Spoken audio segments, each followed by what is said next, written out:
खामोश वाकयात में नए आने वाले दोस्तों से गुजारिश है कि चैनल को जरूर सब्सक्राइब करें और बेल आइकन पर जरूर क्लिक करें ताकि हर नई आने वाली वीडियो का नोटिफिकेशन आपको बर वक्त मिल सके। तो चलते हैं आज के एपिसोड की जानिब। तुमने कहा था रात को मुझे बताओगे कि तुमने मेरे साथ इतना बुरा मजाक क्यों किया। वो बोल रही थी और आर्यन उसकी सांसें अपनी गर्दन पर पड़ती महसूस कर रहा था।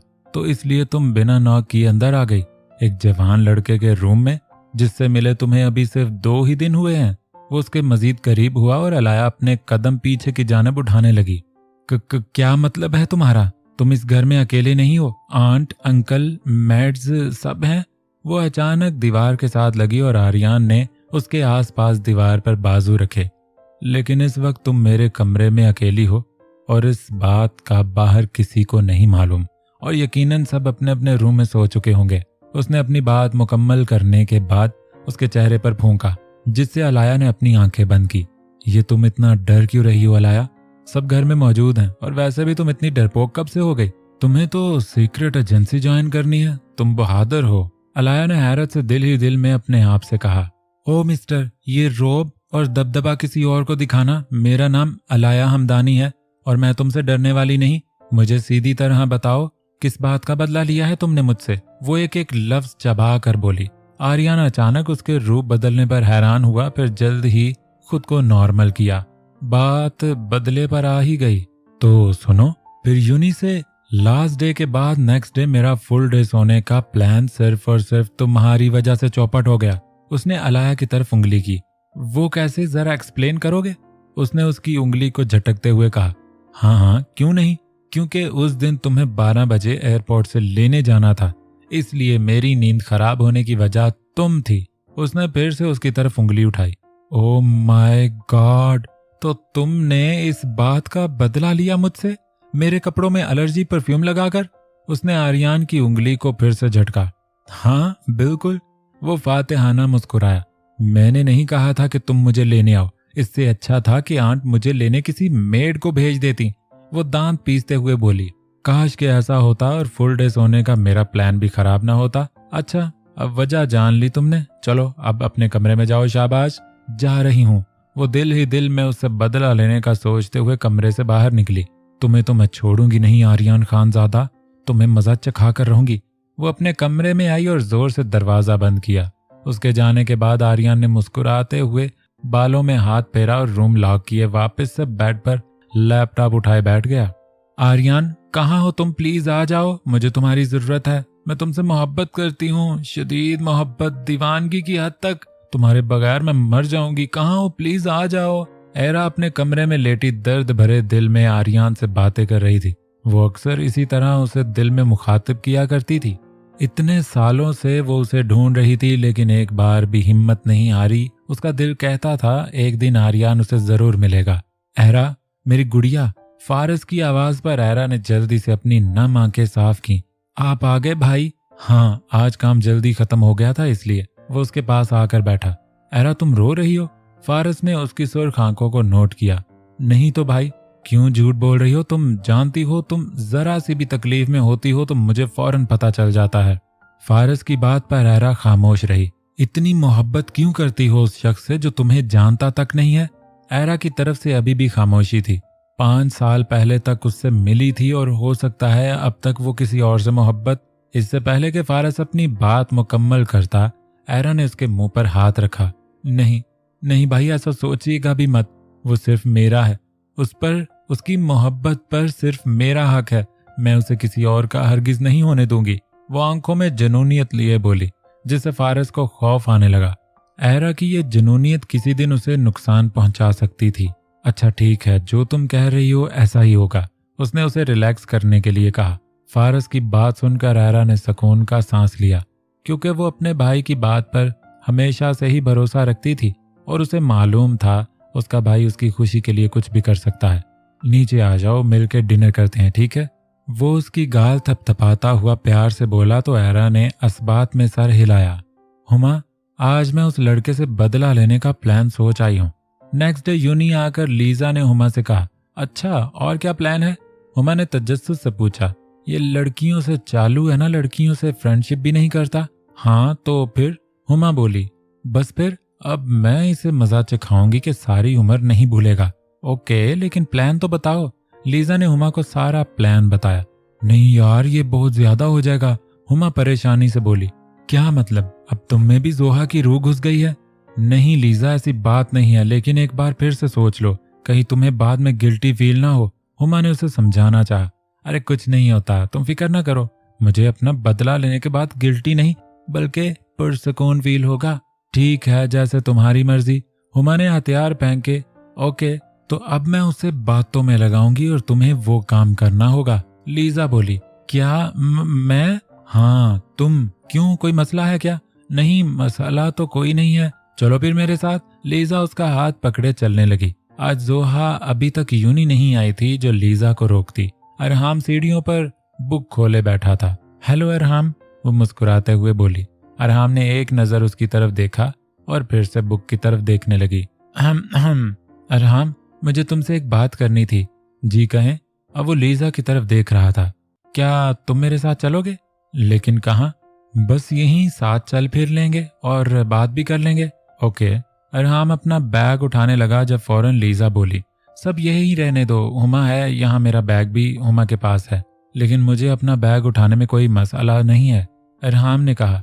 ओके, अगर तुम्हें हम पर ट्रस्ट नहीं है तो उठा लो अपना बैग, हुमा ने कहा। तो अरहाम ने उसकी तरफ देखा। उसने अपनी बुक बैग साइड पर रखी और बिना बैग उठाए खड़ा हुआ, जिस पर लीजा के होंठों पर शैतानी मुस्कुराहट रोनुमा हुई। वो उसे साइड पर लेकर आई और आहिस्ता कदमों से चलने लगी। लीजा अपना रुख एक साइड किए स्टूडेंट्स को देख रही थी जब अरहान ने उसके चेहरे की तरफ देखा। ब्राउन बालों की लिटें हवा से उड़ती हुई उसके बेदाग चेहरे को चूम रही थी। वो जैसे ही अपना रुख सीधा करने लगी, अरहाम ने तेजी से उससे नजरें हटाईं। क्या कहना है आपको, कहें, मेरे लेक्चर का टाइम होने वाला है। वो मैं तुम्हारे बारे में जानना चाहती हूँ क्योंकि तुम बहुत खामोश तबीयत हो।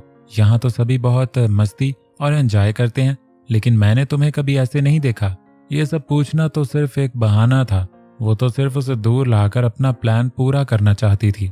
मुझे अकेला रहना पसंद है, वो मुख्तसर बोला। ओह, लेकिन ऐसा क्यों?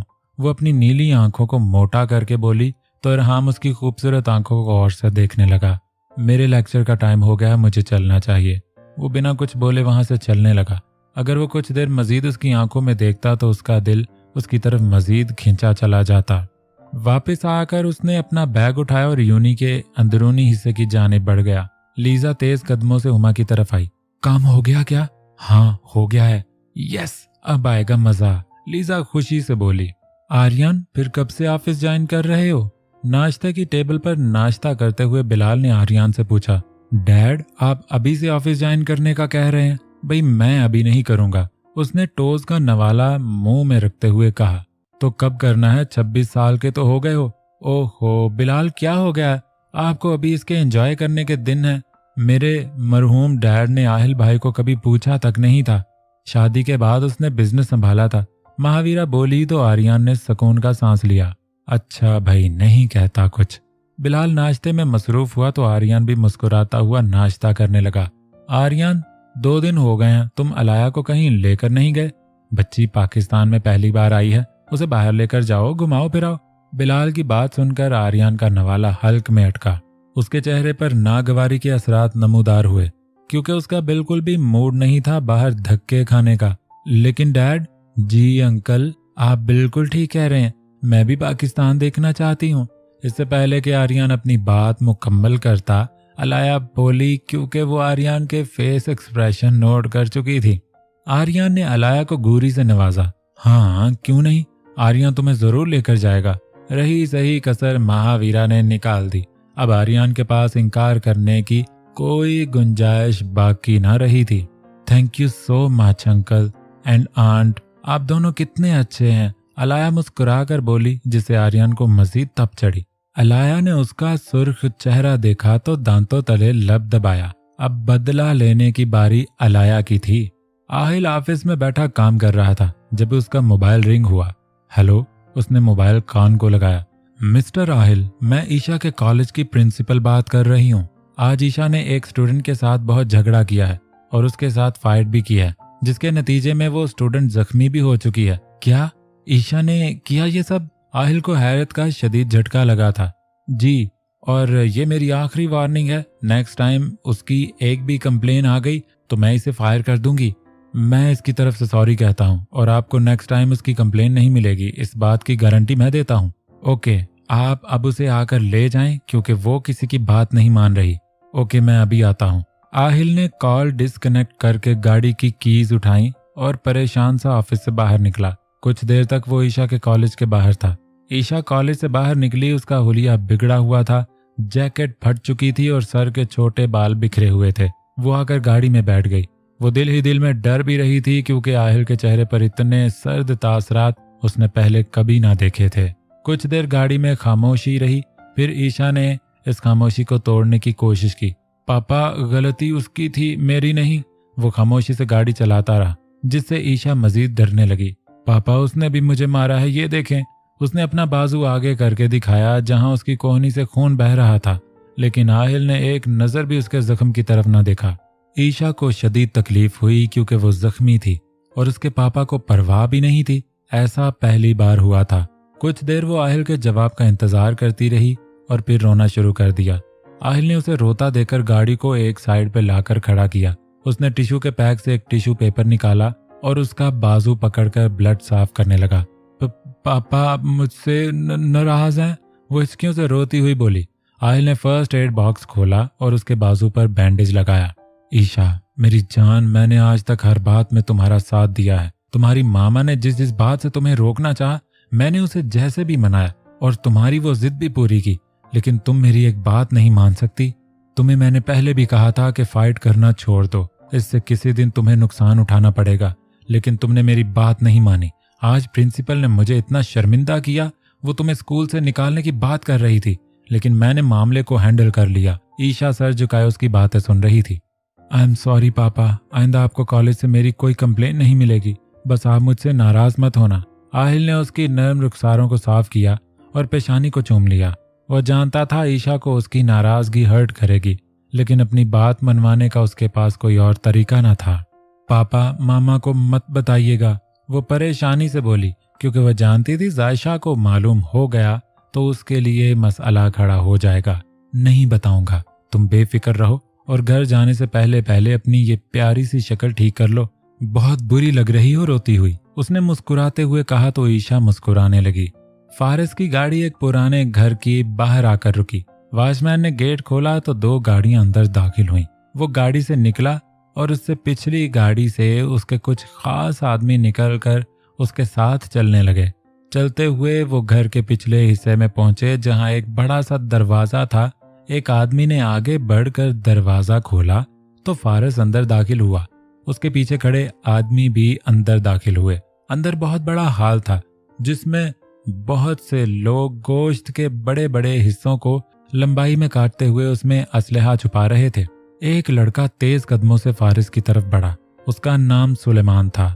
फारिस ने उसे यहाँ का इंचार्ज बना रखा था। सलमान, कोई मसला तो नहीं है? फारिस ने काम करते हुए आदमियों की तरफ देखकर पूछा। नहीं बास, कोई मसला नहीं है, कल सुबह तक सब रेडी हो जाएगा। बहरी जहाज तैयार है? यस बॉस, वो भी तैयार हैं, किसी किस्म का कोई भी मसला नहीं है। ओके, कल रात सामान बहरी जहाजों में शिफ्ट हो जाना चाहिए, टाइम से सामान लंदन पहुंच जाना चाहिए। ओके बॉस, आप फिक्र मत करें, सलमान ने सर झुकाए कहा। फारिस ने इस बात में सर हिलाया और वहां से बाहर निकलकर गाड़ी में आकर बैठा। जोहा तेज कदमों से उनके पास आई थी। सॉरी गाइस, आज मैं लेट हो गई और लेक्चर स्टार्ट नहीं हुआ। क्या 10 मिनट ऊपर हो गए हैं? वो लीजा और हुमा को बाहर आराम से बैठा देखकर बोली। आज हमने लेक्चर स्किप किया है, लीजा ने कहा, क्योंकि ये प्लान के मुताबिक था। क्या? लेकिन क्यों यार? जोहा हैरान हुई। बस मेरा दिल कर रहा था इसलिए छोड़ दिया, लीजा आराम से बोली तो जोहा की आंखें फैली। लीजा, तुमने आज तक कॉलेज में कभी लेक्चर स्किप नहीं किया था और आज यूनी में कर रही हो? अच्छा, तुम ये मेरा मोबाइल पकड़ो। लीजा ने जोहा को अपना मोबाइल पकड़ाया, जैसे जोहा हैरत से पकड़ गई। हुमा, तुम चलो मेरे साथ, लीजा ने कहा तो हुमा खड़ी हुई। क्या तुम दोनों ठीक हो? और लीजा, तुम इतना अजीब बिहेव क्यों कर रही हो यार? अरे जोहा, तुम परेशान मत हो, मैं बिल्कुल ठीक हूँ और कोई अजीब बिहेव नहीं कर रही। बस मैं और हुमा एक क्लास में जा रहे हैं, तुमने दूर खड़ी होकर वहां का नजारा करना है, वो एक्साइटमेंट के साथ बोली। क्या मतलब है नजारा करना है? जोहा उलझी हुई नजरों से इन दोनों को देखने लगी, जिस पर हुमा कंधे उचका गई। वो दोनों चलने लगी तो जोहा उनके पीछे चल दी। वो केमिस्ट्री ब्लॉक में दाखिल हुई थी, जबकि उनका अपना सब्जेक्ट फिजिक्स था।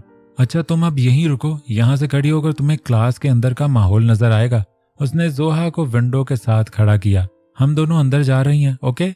लीजा ने कहा। जोहा की नजर विंडो से अंदर क्लास में बैठे इरहाम पर पड़ी तो खतरे की घंटियां उसके दिमाग में बजने लगीं। इससे पहले कि वो उन्हें रोकती, वो दोनों क्लास में दाखिल हो चुकी थी। सर, मुझे आपसे एक जरूरी बात करनी है, लीजा ने क्लास में दाखिल होकर कहा। इरहाम उसे अपनी क्लास में देखकर शॉक्ड हुआ। जी कहिए, सर ने कहा। मेरा मोबाइल चोरी हो गया है। लीजा की बात पर सर ने सवालिया नजरों से उसकी तरफ देखा। मैंने अपना बैग ग्राउंड की सीढ़ियों पर रखा था और वहां इरहाम बैठा था। लीजा के मुंह से ये बात सुनकर इरहाम हैरत से उसे देखने लगा। वो उस पर चोरी का इल्जाम लगा रही थी। इरहाम, लेकिन वो ऐसा बिल्कुल भी नहीं कर सकता। इरहाम तो निहायत ही शरीफ और अच्छा लड़का है, सर ने हैरत से कहा। लेकिन मैं एक बार उसका बैग चेक करना चाहूंगी, तभी मुझे तसल्ली होगी कि उसने मेरा मोबाइल नहीं चुराया। इरहाम परेशान नजरों से लीजा को देख रहा था। उसकी छठी हिस्स कुछ गलत होने का बताने लगी। ठीक है, अगर आप अपनी तसल्ली के लिए उसका बैग चेक करना चाहती हैं तो मैं कर देता हूँ, सर ने कहा। तो लीजा ने असबात में सर हिलाया। सर इरहाम के पास आए और उसके बैग की जिप खोली। बुक्स को बाहर निकालने के बाद उनके हाथ एक चीज आई, जिसे देखते ही सर और वहां बैठे सभी स्टूडेंट्स शॉक्ड हो गए और इरहाम को अपने सर पर आसमान गिरता हुआ महसूस हो रहा था।